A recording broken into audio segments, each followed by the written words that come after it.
Hello, hello, everybody.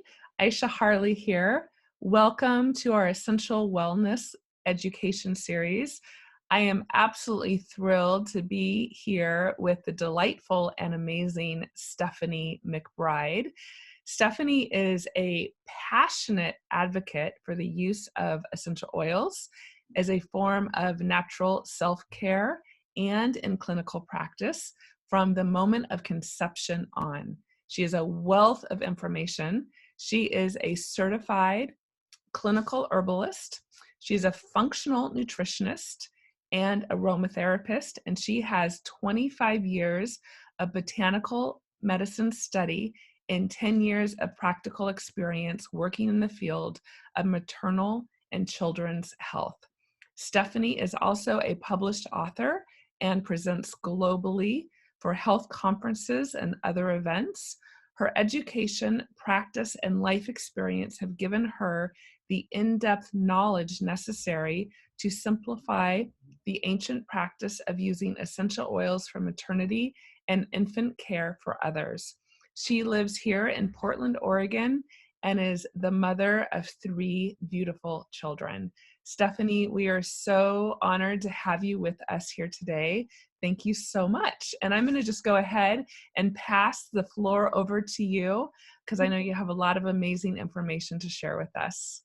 Great. Thank you, Aisha. I'm very happy to be here talking to the Essential Wellness community. Aisha is amazing, as well as a lot of other leaders in our community. I can't speak more highly about everything you've put together for us to learn as much as we can about how to use these amazing oils in our lives. And I'm really happy to be sharing today what I've spent many years putting together and learning about for my own just personal interest, but also because I'm so hugely in favor of integrating natural modalities of healthcare into the world, and also especially into pregnancy and infant care, when a lot of times we're really confused about what to use and what not to use. And of course, it's also a time when there's a lot more discomforts that come up apart from normal everyday things. So I wanted to start by just sharing a little bit about myself. Aisha said a little bit about my background, but I wanted to let you know that I have 3 children. Now they're getting older, but when I was having my babies, I was very committed to natural birth. And I was lucky that I was able to carry out my birth plan, which is to have 2 of my children at home in water and 1 child, my first baby, at a hospital. And I love having babies. I think the entire process of pregnancy is just incredible and amazing. But I also did struggle a lot through it, and especially in postpartum. And because it had already been from my teenage years on just such an interest to use food and plant medicine to help cope with things, I did integrate as much as I could into my own pregnancies, but I didn't actually learn about essential oils or really think that they had much efficacy until after I had my babies. And so that's one of the reasons I wrote my book. I've changed the title since then, but it's called Hindsights for Maternal Wellness, because it's all about, you know, my stories of having my kids, and like in hindsight, what would I have done differently if I'd known about these amazing essential oils, which I think of as gifts so much for women in pregnancy and during labor. So I'm really happy to get to share this information with you. And this is me with my first baby, who's now 17, taking the SATs today. But I had, you know, really difficult postpartum period, and I struggled a lot with sleep, which had never been an issue for me. I talk a lot about why that happened in my book and in my e-course, but it's brought me around to learning how to completely bring back my health from the postpartum period into just like a really high level of vitality, even years after the fact. So I think that that's something I'll touch on a little bit in this webinar, is just how I use essential oils to get such a high level of wellness. I'm going to start off and just give you some basic guidelines for essential oil use and how you might adapt the way you're already using oils, if you're already using oils, when you become pregnant, or how you might recommend that others do. And then I'll try to speak in really general terms as well for those of you who are new to essential oils. So I'll go over guidelines for maternity and also for nursing moms and for infants. And then we'll talk about the 3 main types of application and how to use those to the best of your ability and the most safely during maternity. And when I say maternity, I really mean from the moment of conception through labor and delivery into postpartum, and also for breastfeeding moms and infant care, which is infant care is defined usually as the first month of the baby's life. So this is only an hour-long talk. I won't be able to go into too much depth, but I did want to, just go over basic applications. And then I'll end by talking about my 3 favorite essential oils. And there's so much more information to share, but let's just start with kind of what you're going to do. You're first pregnant, you have someone in your community pregnant. What are some really basic things you should know? So first of all, this is just like a disclaimer sort of statement, but it's also very true and important to use in normal, healthy pregnancies with women who have given their consent. And basically that means that if you have a medical condition, you're going to continue to see a practitioner or a birth professional or someone.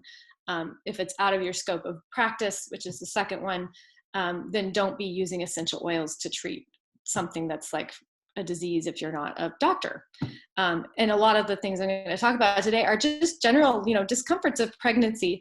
However, I do also work with midwives. I've done so many midwifery trainings for nurse midwives and naturopaths and people in the medical community who actually can use essential oils to have some of those like more therapeutic medical sorts of effects. And I point this out in case you are someone from that community who would like to learn more about how to do that from me, but also so that you know that these are very potent and you can use them like that, which is another reason to take extra care, that you're not working outside your scope of practice. I also recommend using therapeutic quality essential oils only, so you can get the full benefit without any potential toxicity. Start with the lowest concentration. And I do have charts to show you how to start.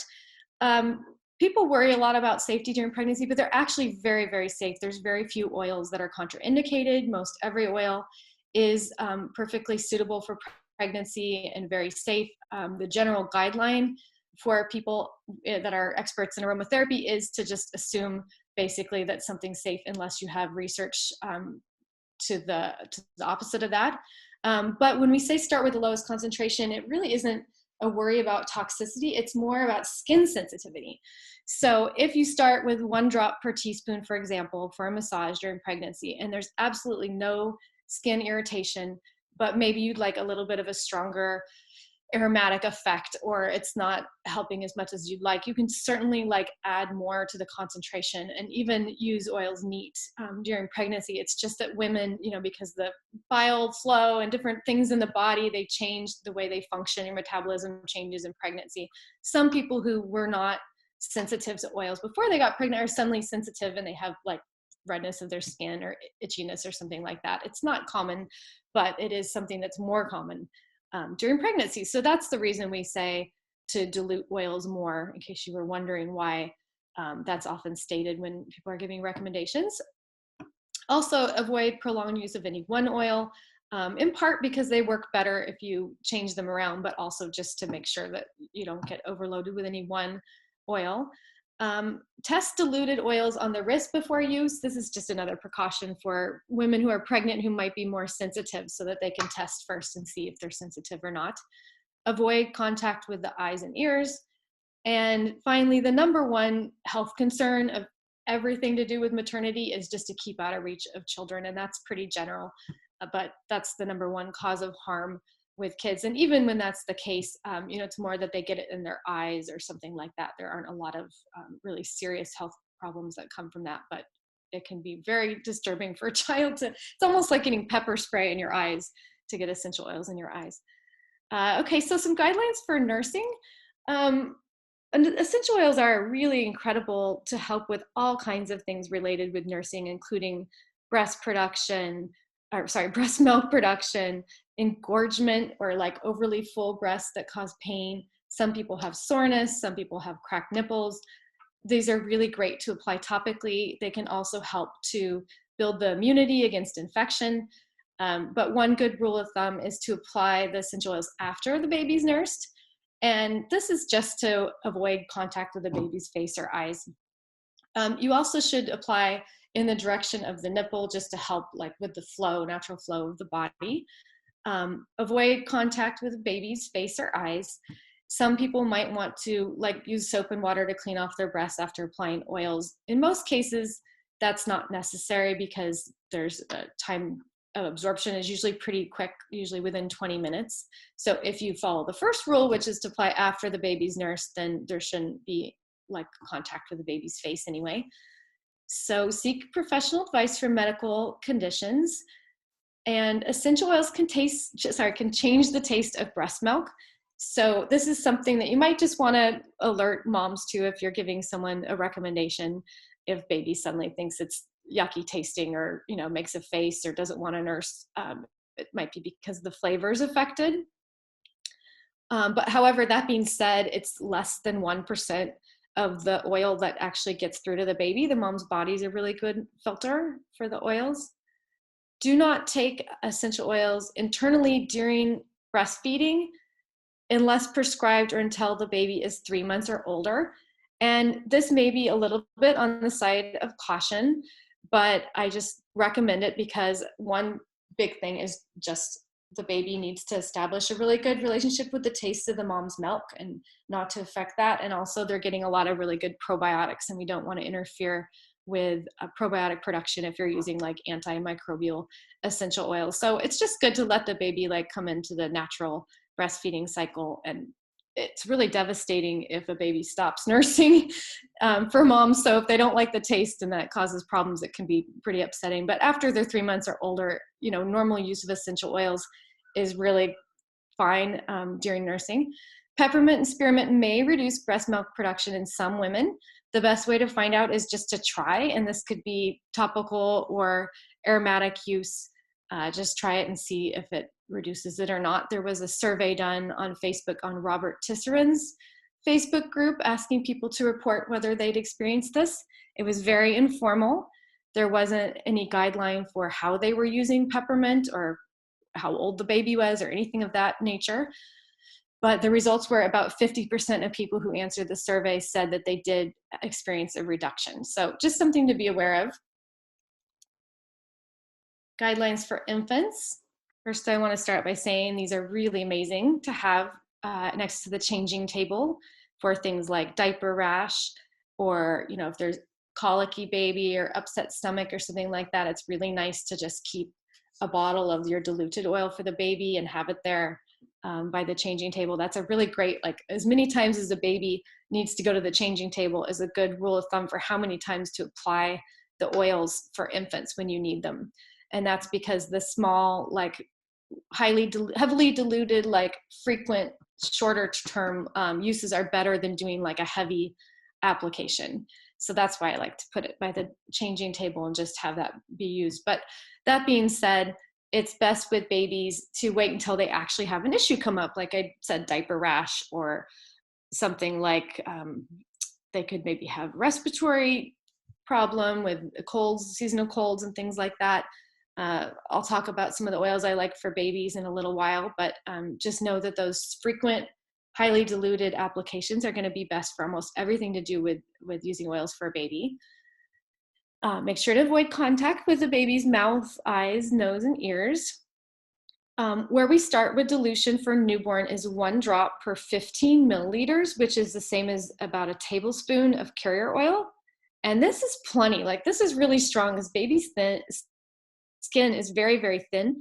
When they're born, they haven't yet developed all their organs and their skin isn't fully developed. So they're going to get a lot of benefit from even that like diluted of an application, especially if you're applying it frequently throughout the day, like I was suggesting you do. It's a good idea to test oils on the skin and check for irritation within 2 to 12 hours, just to be sure. I usually do it on the top of baby's foot is a good place, or you could do it maybe on the wrist or the back of the hand. And you're testing it in its diluted stage. Also, again, consult a physician for medical issues. One thing I've noticed can affect babies is if they take a bath and you've emulsified the oil in the bath water really well. That means you're like mixing up the like basically 1 or 2 drops you're putting in the entire bath, and you use something like liquid soap or salt, or some people like heavy cream, then they're going to get a much stronger effect from the oil. It's going to be more gentle and easy on them, at the same time more effective. So make sure to use an emulsifier if you're doing baby bath with essential oils. And for infants, we always use really gentle oils. A lot of these are the floral ones like lavender, Roman chamomile, melaleuca or tea tree, orange is really nice. I also like helichrysum a lot for babies, and rose can be nice for babies. So use caution with the oils like eucalyptus and with the mint oils, because if you put them on your own chest, you can feel how cooling they are. So those are not to be applied to a baby's chest really until they're quite a bit older. Even like toddlers, you want to use caution with those oils applied directly. Now you still can diffuse them and have them in to help with respiration, but I usually go to something like tea tree or melaleuca or even lavender to help if there's blocked sinus pathways, instead of going to something harsher like the eucalyptus and mints. Okay, so oral use is great for kids, but it's recommended that you begin when they're over 39 pounds, or that's 18 kilograms. So there are 3 types of application that we think of for essential oils: aromatic, topical, and oral or internal. And I just want to talk a little bit about what these are and how you might use them during maternity. So for aromatic use, you might want to use this for things like affecting the mood and emotions, for sinus discomfort, for air purification, and for memory. A lot of times I literally just open the bottle and just smell the oil and get a lot of benefit from that. You can also put a drop in your hand and cup your hands together and inhale it in that way. With moms, sometimes they like to have like a mom diffuser or dad diffuser by just putting the oils on your shirt or something, where the baby won't have like direct contact with their eyes, but they'll still get the diffusion effects off of your body. And also I really like the jewelry for the aromatic effects of necklaces and things like that, especially in postpartum for hormonal balance. It's really nice to have something that's just like around you a lot that you can inhale and enjoy, and will help balance hormones and adapt your body back to how it was before pregnancy. So a few precautions really just for infants. I mean, aromatic use is amazing for babies, and it's really gentle and easy on them. The only time when they might be overwhelmed by it is if you put them in a hot, steamy bathroom or shower or something like that. So that's not recommended for new babies. And also for babies or children with compromised respiration. And also constant exposure is not ideal, because in part they need to smell their parents and their environment. That's really important for their development. So it's better to use them diffused occasionally. And the diffusers that most of us probably are using, they go off in spurts and go on and off. And so that's actually a really nice way to use them as well, because you're not constantly diffusing them. It's also kind of, I've heard a lot about with pets, you want to just leave the door open. So if you have a toddler running around and you have a diffuser in the kitchen, but the toddler can go all over the house, then they're not going to be constantly exposed, because they can leave the room if they're overwhelmed and walk around. But in general, aromatic use is very, very safe. It won't be a problem that you have to worry about. Just keep in mind those few precautions there. So I like aromatic uses during the childbearing year for things like nausea, which can happen in the first trimester often, and also in the labor and delivery room. A lot of people get nauseous before they give birth. So that can be really nice. My midwife, the only essential oil I used during all my pregnancies was 1 drop of peppermint in my vomit bowl during labor, and it completely turned my situation around. I've told this story quite a bit, but it had such a profound effect on me. It's one of the reasons why I do teach what I do now. And it's because when you're in labor, you're tired usually, and sometimes you feel a bit nauseous and you're wanting energy. And also you get a little bit like in your primal state of mind. So it's nice to have something like peppermint to kind of wake you up and make you alert and remembering, oh, I'm having a baby, and it basically took care of every issue I was experiencing, including labor pain, to have that in my vomit bucket. So I had firsthand experience with how amazing aromatic uses can be for things like nausea and also for pain. So keep that in mind. That's such an incredible gift to give to someone when they're having a baby in the labor room. It's also good for if you have trouble with sleep, which is really common during pregnancy. And then also, of course, after the baby's born, you want to get the best sleep you can. Anxiousness is common during pregnancy in general, and also during labor or when you first start labor. I like in a labor room to diffuse orange with frankincense, or orange with lavender, or orange with peppermint. It just feels like a really good combination because orange is very uplifting and positive, and then the other ones have their different effects depending on what kind of mood you want.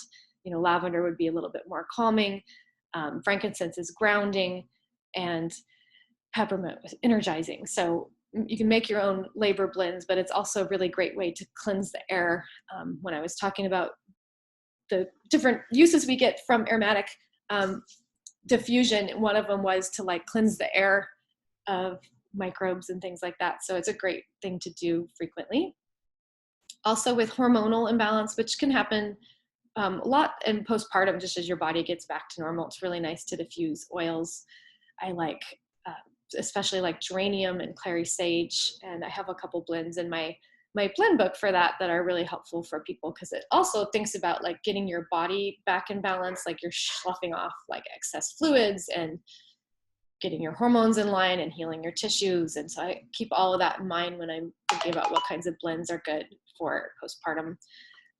For infant teething, there can be like pain and irritation and fussiness associated with that, and diffusion is a really nice thing to do for babies then. Lavender being one of the top oils I would recommend. And then also for, I think that says upsets or digestive problems. I'm not sure what that, sorry, the words cut off a little bit, but definitely for digestive issues, diffusion can be amazing. So keep those all, they're all really common things that come up during pregnancy. So for topical applications, these include so many different things, like taking a bath, getting a massage, using a poultice or some kind of compress on your body. Also, you can just use like a roller bottle like this and put it directly like on the back of the neck or on the wrists or behind the ears or on the heart, wherever you'd like. You can put it where you have pain. If you have like a muscle pain right here, then that's where you would put it. So basically with topical applications, you're just going to go right to wherever you're feeling the discomfort with the oils. And unless you want to do something like take a bath or get a whole body massage, then you're usually looking at a specific place on your body where you're applying them. Keep in mind that when you take a bath and when you receive a massage, especially on the upper half of your body, you're also receiving the aromatic benefits from that kind of application. So you get topical and aromatic benefits from that. So topical tends to deal more with body systems, which I have on the next slide, but some safety guidelines include testing on the skin. There's photosensitizing oils, like I have a bottle of bergamot here and it says highly sensitizing to the sun. When women are pregnant, they have fluctuating hormones, and one of the hormones that increases is called the melanocytic hormone, and that's the hormone that makes us sensitive to sun sensitizing essential oils. So where you may have been able to go out with a little bit of lemon oil on your chest in the sun and not get terribly burned, although you still might get burned. When you're pregnant, you would actually be much more inclined to get burned from these photosensitizing oils. So it's pretty easy to just look at the bottle before you use oils and make sure you know which ones are sun sensitizing. Bergamot is the most sun sensitizing, and then also a lot of the other citrus ones are, with orange being the least. So, and that just means to put it on your body where it's underneath clothing, or wait until the nighttime, or you could just live in a rainy climate like we do in Oregon here, and then you won't be exposed to the sun. So also using emulsifiers in bath, that's just another basic safety precaution. Here's a blend that I like for postnatal peri blend for healing the tissues, and it has lavender, frankincense, and helichrysum. Sometimes I do this with a different floral oil, like Roman chamomile is really nice. And I would say the main difference between that and lavender is I think of Roman chamomile more for soreness, and lavender is really good for redness. Those just a small distinction, but they have a lot of the same properties for skin. And you can also use something like geranium instead of lavender or Roman chamomile. And that will also have like a really good like kind of anti-inflammatory effect on the skin. And then frankincense will help with the cellular healing, and helichrysum, very good for all those things, especially with the inflammatory response that tissues have. So after you give birth to a baby, like whether you have a cesarean section or a vaginal birth, there's going to be some tissue disruption, and then your body's going to be working hard to repair itself and get back to normal. So you can use this blend for either of those. And I have here directions on how to make a wound spray. That's one way to apply them. You can, with topical use, usually you will decide between blending with water or blending with a carrier oil, like a fixed oil, like coconut oil. It's good to understand that the carrier oil, like coconut oil, is a bit more warming, while the water is more cooling. So if someone has an infection or a like kind of red, swollen, like angry looking tissues, then it might be better in that case to go with more of a cooling water-based blend. Whereas other things for topical use like bruises and stuff like that might do better with an oil-based. So that's just something that I picked up in herbal school, but it really does make a difference which carrier you use. And actually in one of my guidebooks, this is the only, this one, and then also my new one, which I'll tell you how to get a free copy of right here. I have a whole section on carriers and what different effects you can get from the carriers for different applications. And so it's kind of fun to play around with it. And you can also just use the very basic coconut oil for everything, water for everything. But if you want to play around with different carriers, it's kind of fun to look at that. So massage, as I mentioned, is one of the main topical forms of application. And here are just some basic guidelines for how much to use. So with pregnancy, it's basically 1 to 2 drops per 5 milliliter of carrier oil, which is a teaspoon. And this, again, is just to start. It's just to make sure there's no problems with skin sensitivity. It might actually be enough and be effective for most people. But for people who like things a little bit stronger or are not receiving the effects they want, please feel free to add more to it, and don't feel like you're going to harm your baby. It's just basically a starting point for you. And that's really the same with all of these. Like with labor, that's an intense time. You can definitely go more up to 3 drops and find more relief with that, but you can keep going up higher as well. Like we want you to have a good experience of having a lot of relief. There are a few oils, like I'm actually going to talk about black pepper in a little bit, and that's one that's like pretty strong. And so that's when it's usually recommended that people dilute that more heavily than they would other oils. So I think just as long as you keep stuff like that in mind, again, that's something else that you can read on the bottle. So you don't have to memorize it. Just as you're working with oils, look and see if there's suggestions like that. And then I go to newly, postpartum, just 2 to 3 drops per teaspoon or 5 milliliter. And then a baby, 1 drop per tablespoon or 15 milliliter. And then on up, as kids get older, you can make them start out stronger as their skin develops. So here are some other dilutions that are a good place to start with the roller bottle. Just 1 part of essential oil to 2 parts of carrier. With baths, 4 to 8 drops of essential oil with an emulsifier. Wanted to mention that it's really nice to have a bath during pregnancy and also during labor.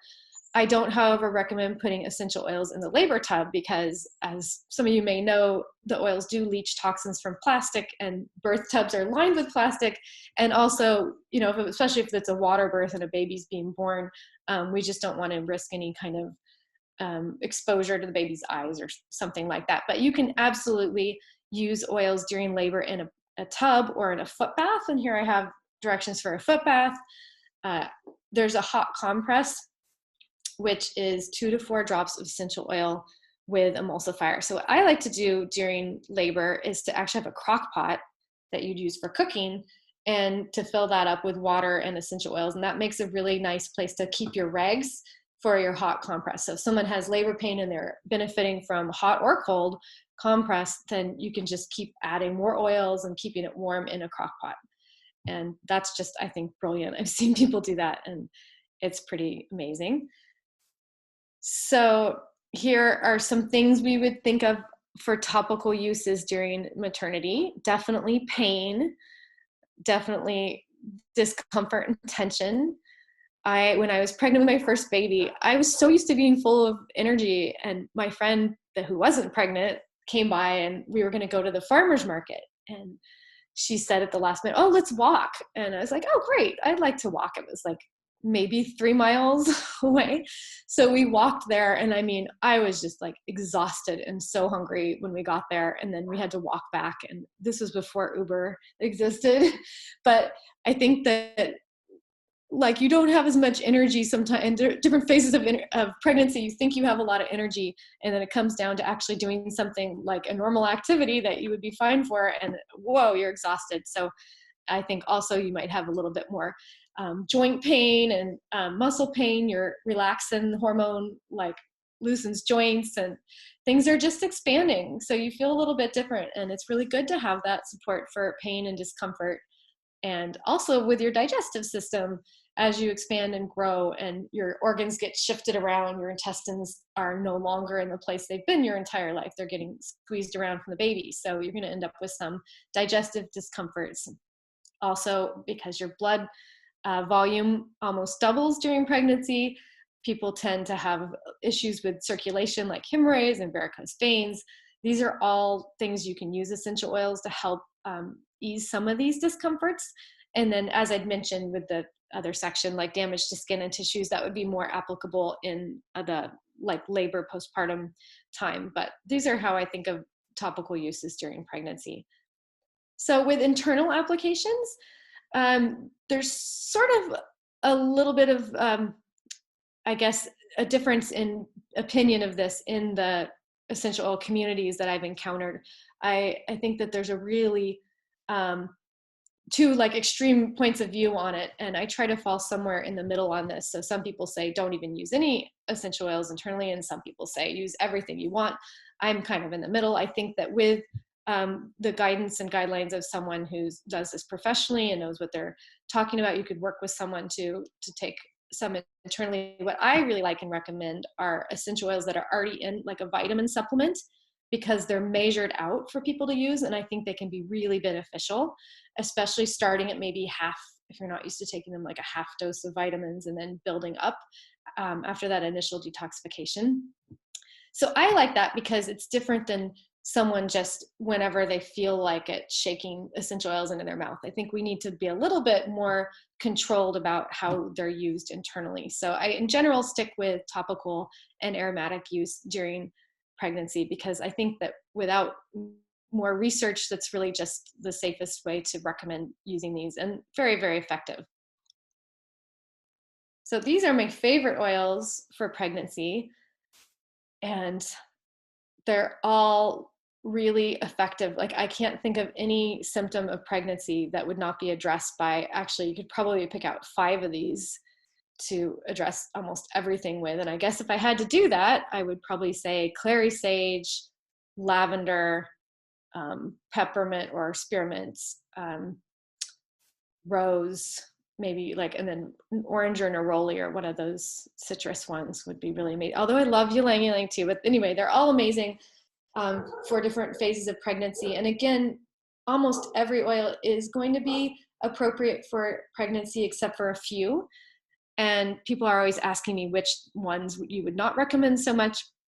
So I want to just go over this. But I want to be clear that I've read the Merck Index and every single book there is on this topic, and there are very few recorded cases of real harm done, like people are not losing their babies or having spontaneous abortions from essential oils. So if you're already taking oils or putting them in your food or something internally, or you're using some of these oils on the list, please don't worry about it. It's just more that I'll explain like how their actions aren't exactly the best fit for maternity. So there's so many alternatives and so many great oils to use that I would just suggest sticking with more of the list I used before.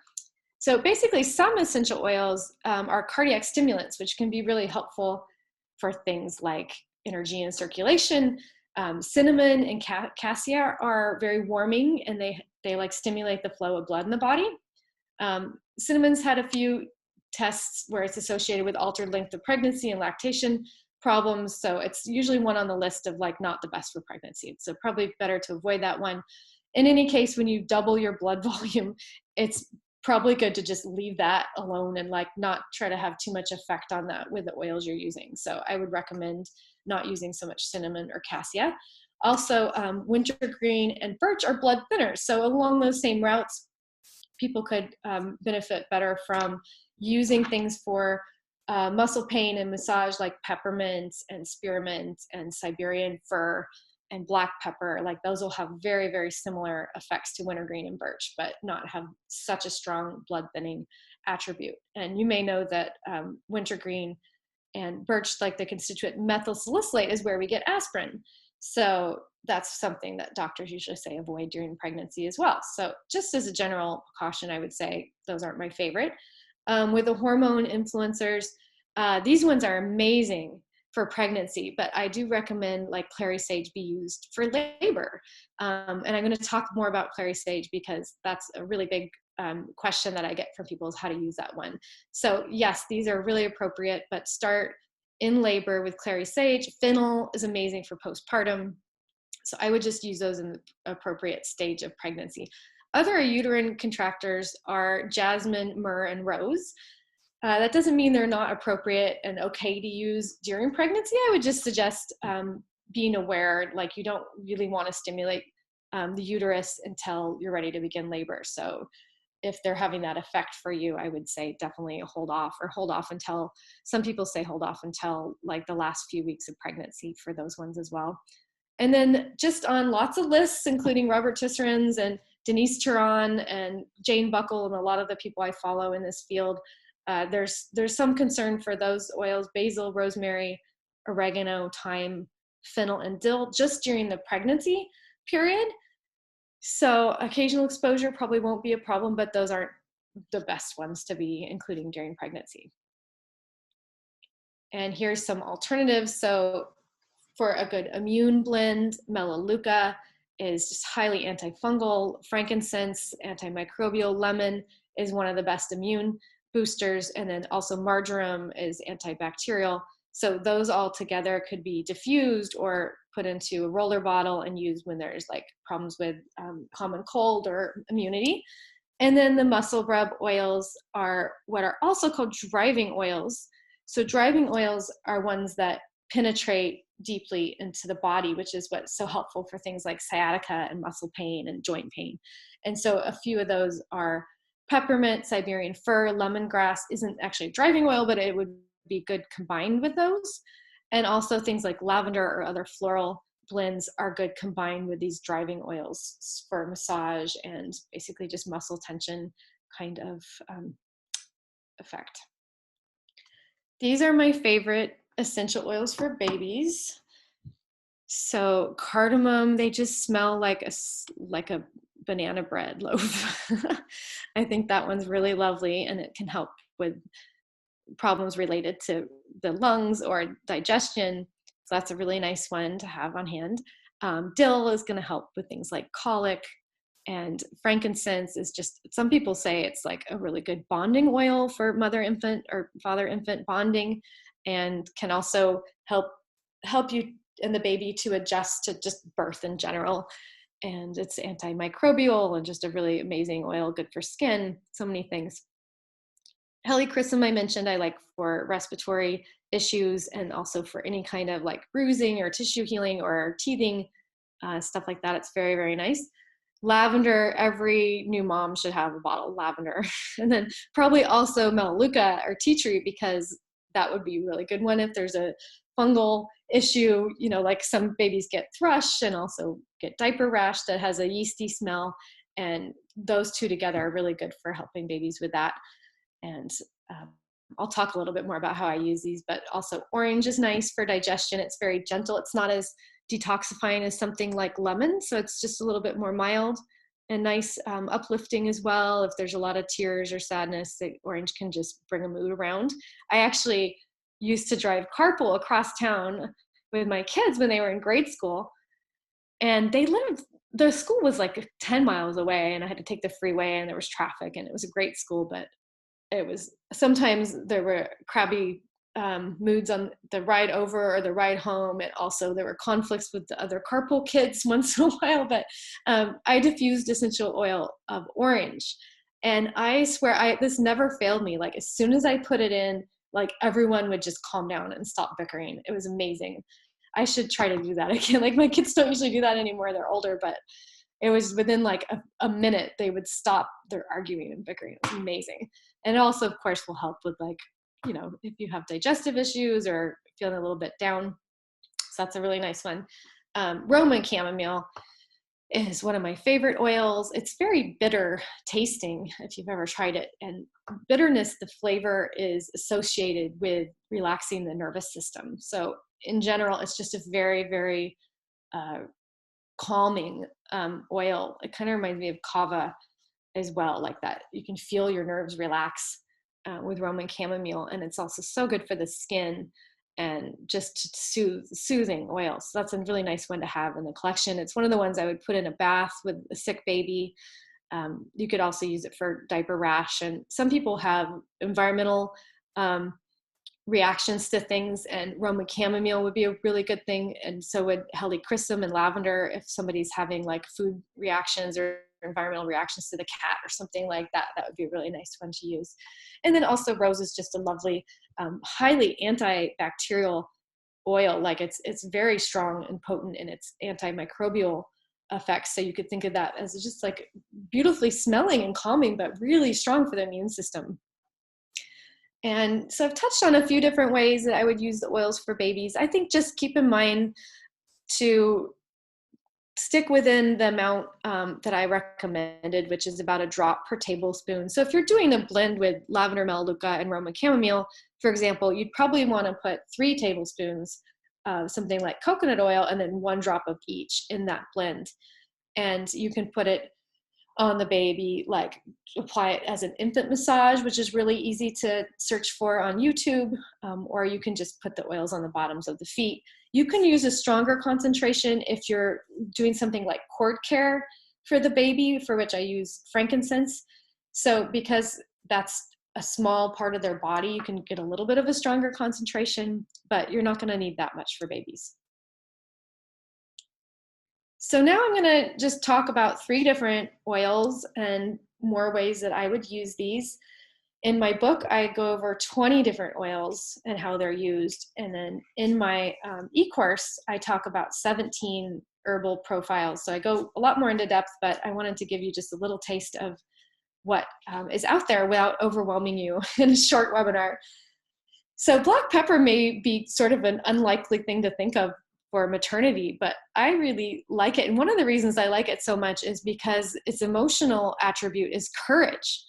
And that's just so fitting for having a baby, and especially a first baby, is to be strong. And I do believe that that transition to motherhood is not easy for some days. You know, it can be beautiful, amazing, but there are times that it's difficult. And I think you do learn a lot going through that process.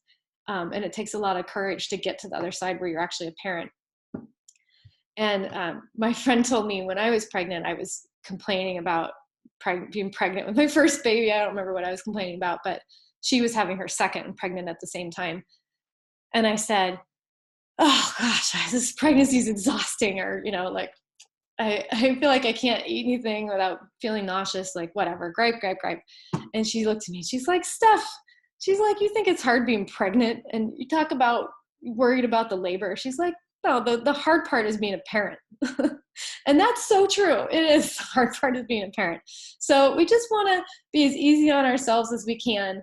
And black pepper is going to be your friend in pregnancy, because that's when you have things like pain in your body.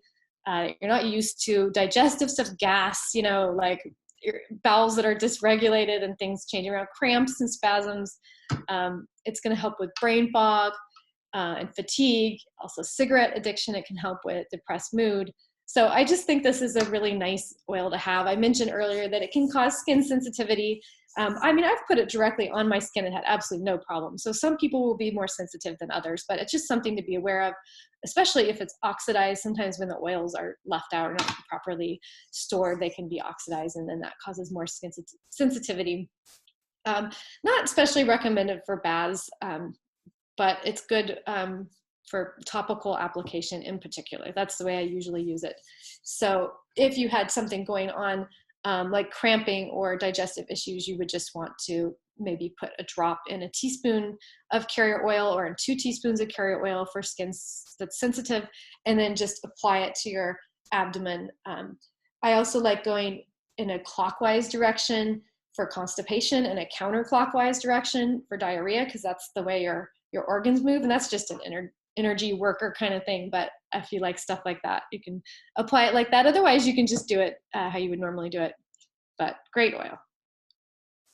Now, clary sage, I just got a notification from my website server, and they said that the most hits I have is from my page on clary sage. So I know this is a hot topic for people, and it really is an amazing oil. It is very specific for pregnancy for labor and postpartum. And I'm going to talk about how to use that. But just in general, I wanted to tell you that like clary sage is the most sedative essential oil that we have. So it can be very, very calming and relaxing, which is really nice during labor and also during postpartum. And because it helps to balance hormones, it's also amazing for diffuser blends and stuff like that in postpartum. But I think of it for stress, tension, insomnia, because of this sedative effect, for things like muscular aches and pains and sleep, and also just like if you're feeling down, it can help with like baby blues after the baby's born and into the years to come. And it's also good for late term pregnancy. So there's no definitive studies showing that essential oils can help bring on labor for a late term pregnancy. However, I have in my research for my e-course and books and everything I do, I've done a lot of interviews with people who do hundreds and hundreds of births every year, like work in other countries and are in birth centers, and they use essential oils. And it's a lot of people say absolutely, like geranium, clary sage, lavender, all of those can be really helpful for late-term labor. So how you would use them for that is to blend them with a carrier oil and have them like in a little neatly stored bottle with a tight fitting lid, and maybe 3 or 4 times a day apply them under the fundus, which is just under the belly and on the hips and lower back, and just kind of putting them around that like midsection when you're ready to start labor. And that can really help. And also it can be used if you have irregular contractions at the beginning of labor or slow to start labor. Like I had 3 slow to start labors. They all started with my water breaking at midnight, and they were all like really slow. So I wish I would have used clary sage. It was recommended to me by someone, and I was so afraid because I had heard that it makes contractions stronger. And so I didn't want to use it, and I refused it at all my births. And what I didn't understand is that, yes, it does make your contractions more effective, but it also helps relieve the pain at the same time and calm you at the same time. So it really is amazing how it has both of those attributes at the same time. So you're just being more efficient with your contractions. So one thing I would say is once your contractions are going steadily, you don't need to keep using clary sage. Like clary sage is really to get it going and to make it effective. But you don't want to overdo it with it, because some people start to have contractions that are overly strong. So I would just recommend that you discontinue use after the contractions are going and strong and labor started. And then of course, resume again in postpartum if you'd like, for the hormonal balancing and calming effects. There's just a few precautions with this, but basically just wait until the mother's at term. So for example, if there's a baby that's asynclitic or breech or something, and it'd be better to wait on clary sage because you're hoping the baby will get into a different position. You don't want to start stimulating the uterus at that point. So I would say get the okay from the birth professional that's helping you before you start using clary sage. Also, it can bring on first lactation for babies, which is really nice. So if someone's having trouble with early nursing, it might be a really good one. And it can help with things like night sweats as well. And I have a few precautions. I say avoid with alcohol. I don't know how many people be drinking right away in postpartum, but it can cause really vivid kind of crazy dreams. Also, if there's a lot of heavy postpartum bleeding, you might want to avoid for a while. Okay, and finally, I wanted to mention jasmine. Just a beautiful, very feminine essence. I could talk about rose in a lot of these same ways that I talk about jasmine. one thing I really like about it is it's very, very calming, but it's also energizing at the same time. So this is another one that's really nice in labor. And it also can increase mental acuity when you have brain fog. So that's a really good thing for tired parents after the baby's born. So really good in postpartum as well. And it can stimulate uterine action and contractions in a similar way as clary sage. So that can be used as well for that purpose. And it will additionally help with exhaustion. So if I had to choose between the two and there were sort of irregular contractions and a mom was exhausted, like jasmine might be a better choice in that moment because it's going to actually like have some energizing properties and wake the mom up a little bit. You can, of course, also blend the oils together. That would be lovely. Another thing about using these, I'd mentioned out of the hand and out of the bottle, but using a handkerchief can be really nice, especially for a laboring mom where you can fill the handkerchief with the oils and then she can inhale them between contractions or when she feels like it's right. And that's really like a good way to like empower her as opposed to having a diffuser going off constantly. This like gives her the control of like, okay, I need it now, which I really like doing that with jasmine. It can also increase sex drive or libido after the baby's born. You can use this toward the end of pregnancy as well for that. And it tends to have a balancing effect on milk production. Once in a while, it will decrease breast milk, and it has been used for weaning before, but it also can increase breast milk production. So I think it's something worth trying, and most people state that it's more balancing than anything else, like depending on what the needs are. So for example, if you're engorged, you could use it. It will help with engorgement with overly full milk. And then if you're not producing enough, it will help you to produce more. So that's really nice in that way. It also can help with after pains after the baby's born, if you're having cramping, baby blues, and weak immune system. And anyway, my only precaution here is to just make sure you're using pure jasmine absolute. It is more expensive because so many flowers are needed to create a simple 5 milliliter bottle. And it is produced differently than an essential oil as an absolute. Also, you want to begin mostly when the woman's ready to start labor. And as I mentioned, it may suppress milk production in some women. I really want to save some time for questions, but I wanted to share this with you first. So this guidebook, which was just published by Your Oil Tools, they're having a really cool special now where you can receive a free copy in the mail in the US or Australia. And it is basically like full of information, charts about how much to apply, when to apply, specific use guides for every phase of pregnancy, including third trimester uses, safety precautions, how to adapt use for a hospital setting, just tons of stuff. And I think it's really cute, the color scheme, because it's green and pink, which is super cute. So if you're interested, I think Aisha was going to post a link to how you can order that. And I don't think they're going to keep it going forever. So you might want to get on that, and you just basically sign up for the mailing list where you'll find out about webinars and other information. I also have mentioned my book a couple of times. I had like a true inspiration to write this. I woke up in the middle of the night and it just popped into my head that I want to tell stories about being pregnant and my babies, but I also want to share all this information about essentials for maternity. So the way that it's laid out is like basically a short story about different phases, which is kind of great for new parents or new moms who are pregnant and want to like hear more about like what to expect. And then I talk about applications and precautions and what oils I'd use when, and then in the back there's like 20 oils that are monographed. And anyway, it was really fun to write. I was truly inspired the whole time, and I really hope that you'll consider picking up a copy or recommending it to people. And that's available a lot of different places, including my website, Your Oil Tools, Aroma Tools, Oil Life. There's Essence Oils and other companies in the UK and Europe. But anyway, it's pretty widely available. It's actually being translated into German very soon, and then in the future, Italian and possibly Portuguese. So very happy about that. If you would like to receive certification and go through my complete training to be able to teach on this topic or apply it to your practice, or just use it as a parent and know more in-depth information, I offer an e-course. And in the US, you can get continuing education credits for taking the course, but everywhere you get a certification once you complete it and take the quizzes and stuff, and the prices are there. And for about the next week, I will mail, if you sign up if you sign up anywhere in the world, actually, I don't think it'll be that expensive to send, but I will send you a copy of each of these.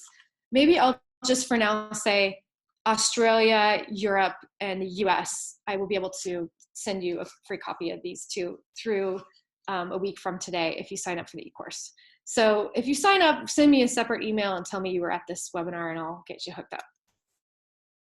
And that's everything. So please join my Facebook group, Essential Oils for the Birth Kit, and become part of that community with us. And also have an Instagram account at stephj.mcbride.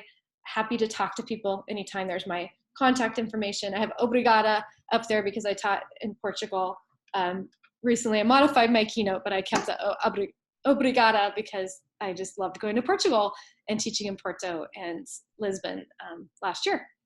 So now I think I'm ready to take questions. Aisha, should I Thank you, Stephanie, so much. Such amazing information. Thank you so much for sharing with our community. This is so valuable, and it's such a beautiful time to use essential oils, but it's also a time to take extra precautions. So I just so appreciate your expertise and your wisdom and all the experience that you have. I also want to give a special shout out to our listeners from Holland and Lithuania. It's just really cool. We have somebody here from Copenhagen and all over the United States. So I love connecting with our global community. So thank you for joining us live. We do have a bunch of questions. So we could do this two ways. Can you see the chat, Stephanie? No, why don't I check? Okay. Yeah, why don't you go ahead and close, stop sharing your screen. That will be better, and that way you'll come on in larger form. And then if you, there's so many, I'm just gonna let you go ahead if you want. Let's see, I can get started with our first question, which is the perennial massage blend from your birth kit. Is it also for massaging inside of the vagina? Because effective perennial massage is outside and inside. Yes, yes, you can do that. Yes, absolutely. Great. Okay. Let's see. Here is also the best homemade blend and roller bottle for birth to be able to handle the feelings of contraction. Most of my pregnant ladies are so scared of not being able to handle the contractions and the pain and be in the moment of losing control. Which oils to support the spiritual connections between mother and fetus? So that might be kind of two different questions there. Yeah, well, I mean, I like bergamot for self-confidence a lot, and that's a really nice one because it's a floral and a citrus, so it's uplifting and calming. Again, I love that contrast with oils.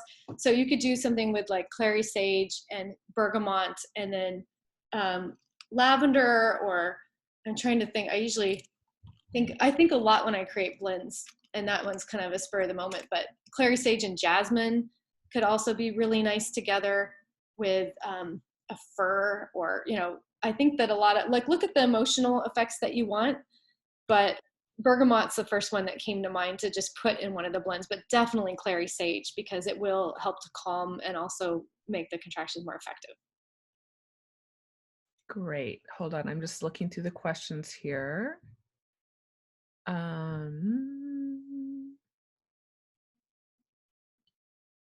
Okay. Oh, wait. What do you recommend to support baby right after birth? I have seen frankincense on the crown, etc. Any other suggestions? I always say frankincense on the crown. I think it's so important for the baby to bond with the parents that I'm not a heavy user right after birth, because I want them to smell their parents. That's so important. But I think frankincense all around is just such a good, because it's the be here now oil, so you're kind of bringing them out into the world. And I think that's why they say it's good for the bonding as well, because if you're in the moment and really present, then you're connecting more with the person in the room with you. But that can also be used for cord care. So that's one of the things that babies tend to need. One of the first oils is something for their cord, to keep their cord clean and with cord care. So I would just keep it with frankincense. It's really simple. If you wanted to do something in the diffuser for mom and baby, you know, just the relaxing, gentle oils, clary sage, lavender, that kind of thing is nice. Awesome. Thank you. I think I covered all the questions. There is also a question if you're willing to give access to the slides. Is that something you could actually put on your website for download? Can I, yeah, probably. Can I think about that? Because usually I have like a community of people that I teach and I talk with about what they're, just to make sure the information stays, like, you know, the game telephone, like I'm really careful about what I say about this topic so I don't spread misinformation. So usually I share the information with people who've taken my e-course and like I've passed the quizzes and I know for sure that we're on the same page. So I think it'd be better if people write me individually and just tell me where they're at in their training. Does that make sense? It's such a touchy topic when there's so Absolutely. much Yes. liability. And I would recommend that all this information is certainly in your book, correct? Yes, absolutely. Yes. Okay, perfect. Okay, one more question. Any thoughts about using adaptive during pregnancy? I think that the oils are amazing. I would not use the supplement necessarily because of the phenol. And I gave Aisha an article. Do you have that you can maybe post and I don't have it right on hand, but I can dig that out. try to find it again? But it's pretty scientific research article. But phenol's just one of those ones you would use with caution internally. It has a lot of hormonal effects, and there's been some studies which indicate it might not be suited for pregnancy. But the oil blend is fine. Yeah, I like the oil blends, definitely. Perfect. Great. Thank you so much for your time. We will, we have this on our Facebook Live, so you can view this recording there. This recording will live on our essentialwellness.life website. And then I will send the recording out to everybody who registered on Eventbrite as well. So you will have it for your reference, and or if you missed a slide, then you can watch it there. Thank you, everyone. I appreciate the global participants very much, and the local ones. And if you found out about this through me, please contact me, because I would love to make these connections before I come back to Europe. Yes, absolutely. Absolutely. Yes. Thank you. You have been amazing, an amazing voice for our global community, Stephanie. Thanks, So we really appreciate that. Thank you so much. planning everything. Wonderful. Okay, we're going to wrap it up. If you do think of any more questions that you have, you can put your questions out on Facebook. You can also email Stephanie directly and contact her. As I said, she is an excellent resource. So have a wonderful day, everyone, and we'll look forward to connecting with all of you soon.